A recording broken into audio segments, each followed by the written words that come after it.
नमस्कार. कल्पनाज किचनमध्ये तुमचं सर्वांचं स्वागत. आज मी तुमच्याबरोबर घोसाळीची भाजी ही नेहमी आपण करत नाही घरी, ही एकदम सोपी आणि टेस्टी भाजीची रेसिपी शेअर करणार आहे. त्यासाठी मी इथे 1 किलो घोसाळी घेतलेत, चांगली स्वच्छ धुवून घेतली ती. आणि आता आपल्याला ती सोलायची आहेत, कारण त्याचं साल ना एडिबल नसतं, म्हणजे खाऊ नाही शकत ते साल, जरा जाड असते. म्हणून आपण त्याची फक्त ती 2 टोकं त्याची काढायची, देठाची बाजूने, आणि पिलरने आपल्या ते घोसाळी सोलून घ्यायची. ठीक आहे. आता ही सगळी घोसाळी सोलून झाल्यावर परत ती पाण्यामध्ये घालून स्वच्छ धुवून घ्यायची. आता आपण ती कापून घेऊया. तर कापायसाठी मी पहिला अशी त्याला उभी चिरते, काय किडलेलं नाही ना, कीड नाही असं ते बघायचं. आणि मग त्याचे 1-1 इंचाचे आपण पीसेस करूया. आता ह्याचे मोठे मोठे पीसेस का करतो, कारण ह्याच्यामध्ये ना पाण्याचं प्रमाण जास्त असते, त्याच्यामुळे ते एकदम ते शिजल्यावर ते हे होतात, छोटे होतात. आता याबरोबर आता मी 2 कांदे घेतलेत. तर कांदे तुम्ही नेहमीसारखे तुम्हाला पाहिजे तसे उभे इथे बी चिरलेत कांदे, तसे तुम्हाला पाहिजे तसे कांदे चिर. फक्त घोसाळी एकदम बारीक नको कापू, कारण त्याचं एकदम ते डिझॉल्व होऊन जातील ते. इकडे मी आता तेल घेतलं आहे, आणि तेल नेहमीसारखं आपलं तापलं की त्याच्यामध्ये मी जिऱ्याची फोडणी देणार, आणि हिंग. ही माझी नेहमीची फोडणी असते सगळ्या भाज्यांसाठी.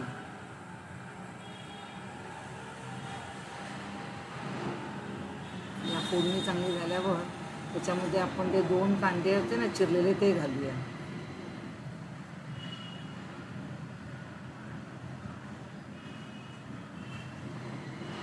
कांदे आपले घालून झाल्यावर ते थोडे आपण चांगले परतून घेऊया.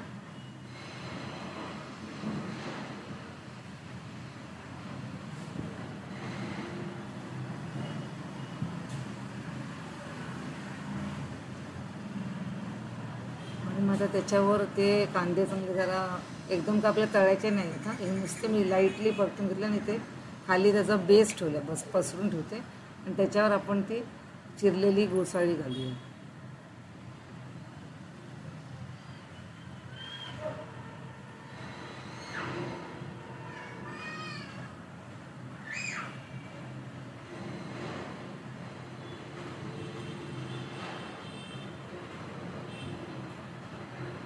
पाहू शकता आता घोसाळी शिजायच्या आधी केवढं ते पॅन माझा भरलेला दिसतो ना, ते शिजल्यावरती एकदम त्याचं एकदम अर्धी साईज बनली.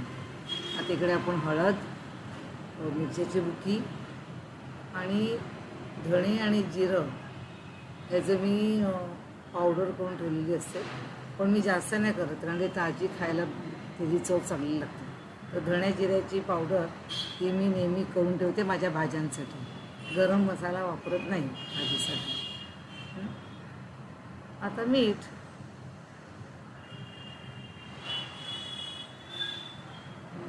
आता या सगळ्या गोष्टी आपण सेम चुलीवर आपण ती शिजत ठेवूया. मी इथे काय मिक्स करत नाही, कारण ते आता पॅन दिसत मला भरलेलं आहे, तर आरामात शिजू द्या. झाकण ठेवते मी त्याच्यावर. ह्या भाजीला पाण्याचं ताट लागत नाही, कारण त्याच्यामध्ये पहिल्यापासूनच पाणी आहे बघा. आता मिक्स करायसाठी मी ते उघडले. भाजी अजून आपली ती शिजायची आहे. आपल्याला दिसतो तर कच्चेपणा भाजीमध्ये, रंगामध्ये दिसतोय अजून. तिथे मी फक्त ती मसाला आणि ते सगळं नीट लागायसाठी मी ठेवलेली आहे. आणि पाहू शकतात पाणी केवढं झालं त्याचं. हे सगळं भाजीचं पाणी ना, ह्याच्यामध्ये पाणी 90% पाणी असं आहे भाजीमध्ये. ही भाजी मी आमच्याकडे ह्याचं भरीत करतो आम्ही. भरीत पण छान लागते. मी त्याचं डिस्क्रिप्शन बॉक्समध्ये त्याचं लिंक देते, तुम्ही नक्की ती पण रेसिपी पाहून घ्या. त्याच्या नारळाच्या दुधामध्ये आम्ही शिजवतो, खूप छान लागते. पण ही भाजी रोज आपल्याला रोजच्या जेवणामध्ये एकदम पटकन होते आणि बरी लागते. आता मी ते सगळं मिक्स केलं आहे, मसाले कांदा सगळं झालं आहे. आता मी परत झाकण लावून त्याला मी शिजवते. भाजीचं पाणी आपल्याला अजून आटून द्यायला पाहिजे. वा, ही भाजी चांगली तयार झालेली दिसते. त्याच्यावर मी थोडंसं खोबऱ्याचं गार्निश केलं आहे. खोबरं घालून भाजी अजून छान लागते. तर नक्की करून पहा ही भाजी आणि मला तुमचा फीडबॅक द्या. आणि आवडलं असेल व्हिडिओ तर आज लाईक, शेअर आणि सबस्क्राईबचं बटन प्रेस करायला विसरू नका. थँक्यू.